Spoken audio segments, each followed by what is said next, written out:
আর বন্ধুরা, আশা করি তোমরা সকলেই ভালো আছো। তোমাদের ভালোবাসায় আমিও ভালো আছি। অবস্থা দেখো, চিনতে পারছো? দাঁড়াও, আমি বহুদিন পর হাঁটতে চলে এসেছি। আশা করি তোমাদের ভালোবাসায় এই যাত্রাও উতরে যাব।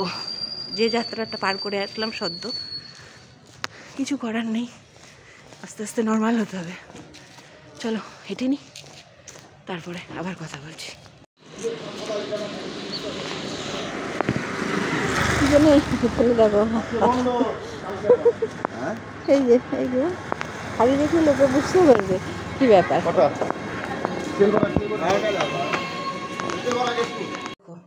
এটাতে কি হবে, হাড়ির সাথে ঢাকনা সব চলে এসছে। চম্পারণ মাংস রান্না হবে, চম্পারণ মিট। আর এখানে সব অন্যান্য জিনিসপত্র রয়েছে।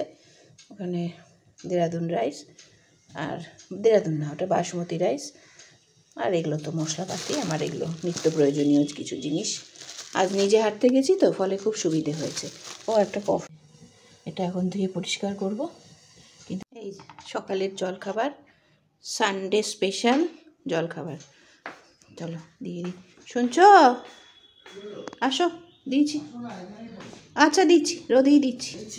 এই যে চলে এসছি, পড়ে যাবে।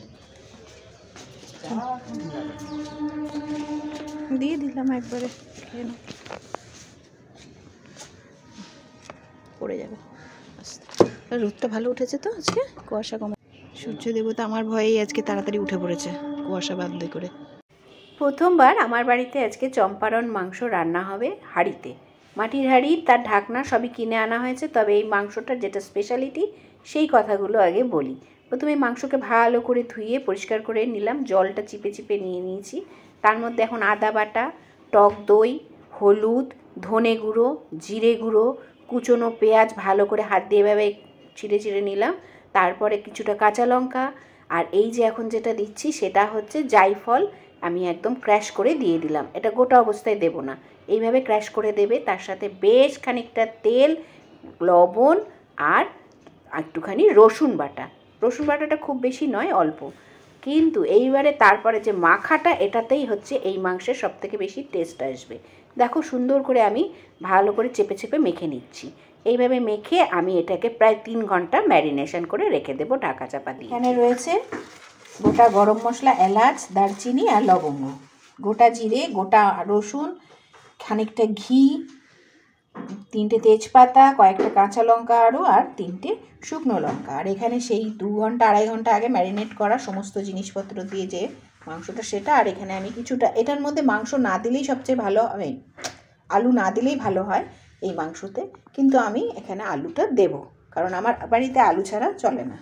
আমার মেয়ে ভীষণ পছন্দ করে। আর এই গোটা রসুনটা একমাত্র আমার জন্য, এরা কেউ গোটা রসুন পছন্দ করে না। তো চলো, এখন শুনলাম কেন এগুলো আলাদা করে এক জায়গায় দিয়েছি, বিশেষ করে ঘিটা।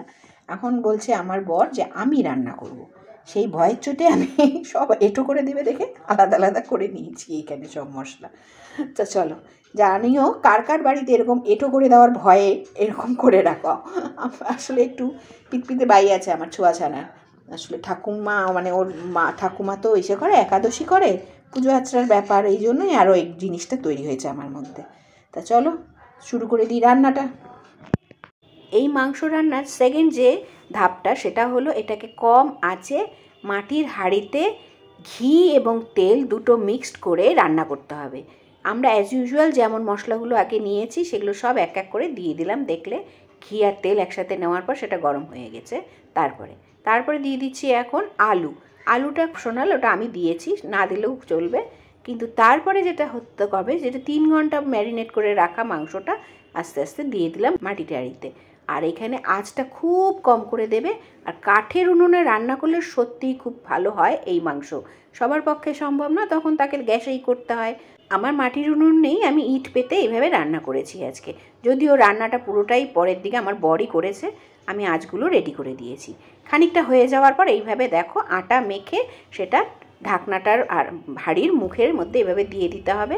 আর তারপরে আর কিন্তু নাড়া হবে না, ওই জলেই মাংস সেদ্ধও হবে, মাংসের ঝোলও হবে।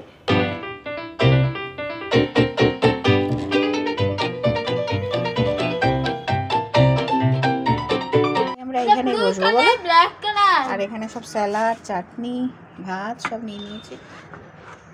আস্তে ওয়াও, ব্ল্যাক কালারের হেলিকপ্টারে ব্ল্যাক কালারে দেখেছো? ওয়াও দেখো কি সুন্দর।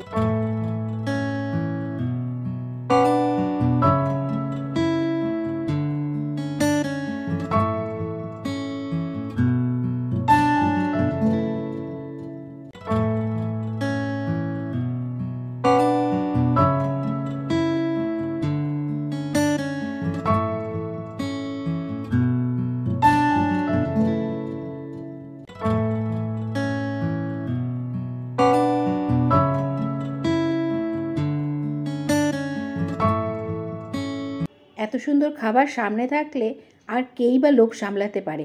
রোদেই বসে পড়লাম সবাই মিলে আজকে স্যালাড, চাটনি আর ভাত নিয়ে মাংসর সাথে খেতে। দারুণ হয়েছে গো। কেমন একটা আওয়াজ আসছে গো, কোথাও কাজ হচ্ছে কোনো বাড়িতে। এই জীবনে প্রথমবার চম্পারন মিটটা ট্রাই করলাম বাড়িতে, তাও আবার ওই হ্যাঁ সব খুলে গেছে। আরে বাপরে, ধোঁয়া চলে এসছে।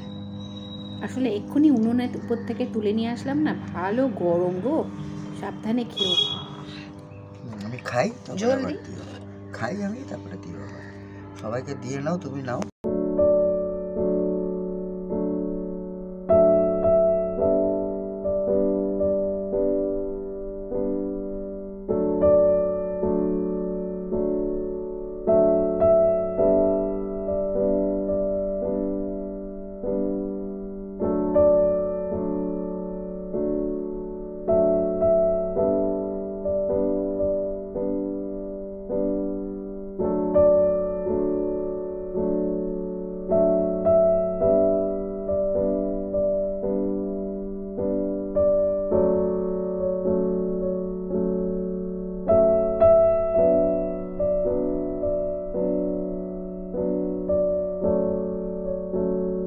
দুপুরবেলা দেখো জমে কটার মাংস দিয়ে ভাত, চম্পারন মাংস, চম্পারন মিট দিয়ে আজকে দুপুরের লাঞ্চ। দুর্দান্ত বেড়ে গেছে, দুর্দান্ত। ওর বাবা রান্না করেছে, আর কি সুন্দর রান্না করেছে না। দেখো খাবারগুলো খুব সুন্দর সিদ্ধ হয়ে গেছে। ঘন্টা তিনেকের মতো ম্যারিনেট করেছে।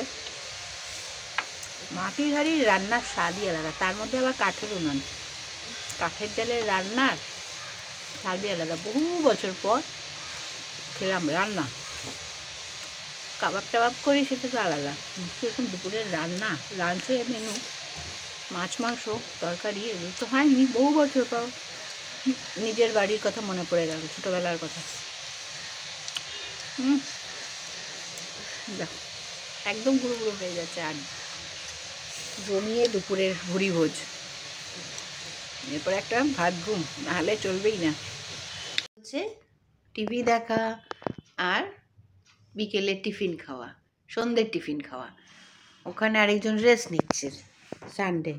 খুব ধকল গেছে আজকে, সত্যি দারুণ রান্না করেছে। আর এখানে আমি বসে পড়েছি রাতের জন্য সামান্য কিছু রেডি করতে, সবজিপাতি কেটে, কেননা রাতে তো অন্য রকমের রান্না আবার হবে। আর আজকে যেহেতু বেশি রান্না আমাকে করতে হয়নি, কোনো রান্নাই, শুধু ভাত করেছি আমি নিজে, আর তাছাড়া কিছু করতে হয়নি। এখন একটু বেশ এনার্জিই লাগছে, যে কোনো যাই করি না কোনো করে নেব। তা ভাবছি ভাত সবার জন্যই একটা স্পেশাল রান্না করে নিই রাতের। মাংস রয়েছে, মাটন রয়েছে সবার জন্যই।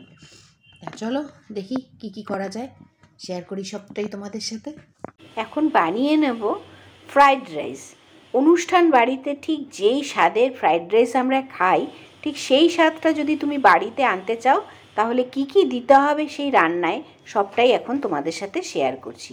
এই রান্নাটা কিন্তু আমি বহুবার করেছি। খুব চটজলদি যে কোনোভাবেই এই রান্নাটা হয়ে যায়, আর ঘরে থাকা বিভিন্ন সবজি দিয়েই তুমি রান্নাটা করে নিতে পারো। তবে কিছু উপকরণ রয়েছে যেগুলো তুমি এক্সট্রা দিতে পারো। তার মধ্যে প্রথমেই হচ্ছে নিতে হবে তোমাকে এরকম সুন্দর দেরাদুন রাইস বা বাসমতি রাইস, এইভাবে নিয়ে নেবে। তারপরে মেন ব্যাপারটা হলো চালটাকে তোমাকে অর্ধেকটা সেদ্ধ করতে হবে। এই যে গরম জল করে নিলাম, জল ফুটে উঠলে এর মধ্যে লবণ দিয়ে দিলাম, তারপরে অর্ধেক সেদ্ধ করে নেব চালটা দিয়ে। চালটা একটু ধুয়ে ভিজিয়ে রাখলে আরও তাড়াতাড়ি হয়ে যায়, দিয়ে ওটাকে আমি নামিয়ে অর্ধেক সেদ্ধ হয়ে যাওয়াতে ছেঁকে নিলাম, পুরো সেদ্ধ করবে না। তারপরে এই যে দেখো বিভিন্ন সবজি কেটে নিয়েছি। আমার যদিও ক্যাপসিকাম ছিল না, ক্যাপসিকাম দিলে পরে আরও টেস্ট হয়। আর মেইন যে ইনগ্রিডিয়েন্টসগুলো দিতেই হবে সেটা হচ্ছে কাজু, কিশমিশ, ফুলকপি, বিনস আর গাজর। যেহেতু গাজরটা একটু দেরিতে ভাজলে পরে সেদ্ধ হয়, সেই কারণে প্রথমেই গাজরকে তেলে আর ঘিতে দিয়ে নিলাম। আচ্ছা, এখানে একটা কিন্তু খুব গুরুত্বপূর্ণ কথা তোমাদের বলি। এই ধরনের ফ্রাইড রাইস মানে বিয়েবাড়ির ফ্রাইড রাইসের স্বাদ যদি তুমি ঘরের রান্নায় আনতে চাও, তাহলে অবশ্যই কিন্তু ঘিয়ের পরিমাণটা একটু বেশি দিতে হবে, যেমন আমি দিয়েছি। আর কিছুই ফোড়ন পড়বে না, এটাও খেয়াল রেখো। এই খানিকটা গাজর দিয়ে দেওয়ার পর যখন একটু গাজরটা ভাজা ভাজা হয়ে উঠলো, তারপরে আমি দিয়ে দিলাম ফুলকপি। ফুলকপিটাও খানিকটা একটু ভাজা ভাজা হয়ে আসবে। তারপর এক এক করে আমি দিতে থাকবো বিনস। ভেবেছিলাম একটু মটরশুঁটি দেব, কিন্তু আমার বর খেতে চাইলো না দেখে আর দিলাম না। আচ্ছা, কিছুটা ভাজা হয়ে গেল যখন সবজি, তখন আমি দিয়ে দিলাম অল্প পরিমাণে লবণ, যে লবণটা তোমরা নিজেদের পরিমাণ অনুযায়ী দেবে। তারপরেই আমি দিয়ে দিলাম বিনস। বিনস তো খুব তাড়াতাড়ি সেদ্ধ হয়ে যায় বা ভাজা হয়ে যায়, তাই সবার লাস্টে বিনস পড়বে। এর সাথে মটরশুঁটি যদি দাও তাহলে একদম শেষে মটরশুঁটি দেবে। আর এখন দিয়ে নিচ্ছি কাজু এবং কিশমিশ, দুটো খানিকটা ভাজা ভাজা হবে। কাজু কিশমিশটা আমি একটু ধুয়ে রেখেছিলাম, যার ফলে ভাজতে আরও সুবিধে হয়। আর তারপর লাস্ট যখন সব ভাজা কমপ্লিট হয়ে যাবে, দিয়ে দিব চিনি। দেখলে পরিমাণ মতন চিনি দিয়ে নিলাম। এবার সেটা গলে উঠবার পর দিয়ে দিচ্ছি অর্ধেকটা সেদ্ধ করা যে ভাত ঝরিয়ে দিয়েছি মার, সেই ঝরা ভাতটা দিয়ে দিলাম। কেন অর্ধেকটা দিয়েছিলাম এবার বুঝতে পারছো নিশ্চয়ই। অর্ধেকটা সেদ্ধ, একটা পুরো সিদ্ধ করলে কিন্তু এই যে যখন তুমি ভাজবে আবার এই সমস্ত সবজির সাথে মিশিয়ে, তখন কিন্তু ভাতটা পুরো গলে যাবে। এখন আবার যেহেতু ভাজছি, অর্ধেক ভাতটা আবার এখন সেদ্ধ হয়েই যাবে। তারপরে ঢাকা চাপা দিয়ে রেখে দেবো। কেমন হয়েছে দেখো তো।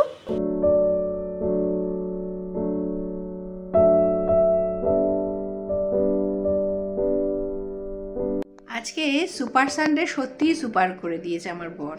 এত সুন্দর মাংসটা রান্না করেছে। আজকে বহুদিন পর ওর বেশ একটা সুপার স্পেশাল মাটন রান্না করলো, যেটা তোমরা সকলেই জানো।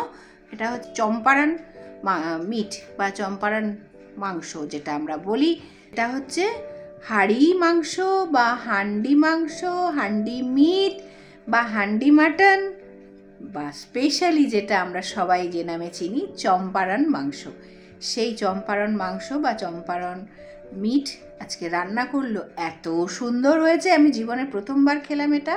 আর এটা পুরোটাই শ্রেয় যায় আমার বরের, কারণ আমি হয়তো প্রথম দিকের যেগুলো ইনগ্রিডিয়েন্টস লাগবে সেগুলো মোটামুটি আন্দাজ করে জেনে টেনে আমি সেগুলো সব করে দিয়েছি, কিন্তু রান্নাটা তো পুরো ওই ঘন্টা দুয়েক ধরে ওই করেছে, ওই আগুনের আছে। এত সুন্দর হয়েছে গো, দারুণ। তবে সেরকম কিচ্ছু ব্যাপার না, এর মূল ইনগ্রিডিয়েন্টস যেটা সেটা হচ্ছে সর্ষের তেল আর তার সাথে কিছু পরিমাণ ঘি। সমান সমান দিতে পারলে খুব ভালো, কিন্তু আমরা তো এখন একটু শরীরের কথা ভাবি, তাই সমান সমান পড়েনি।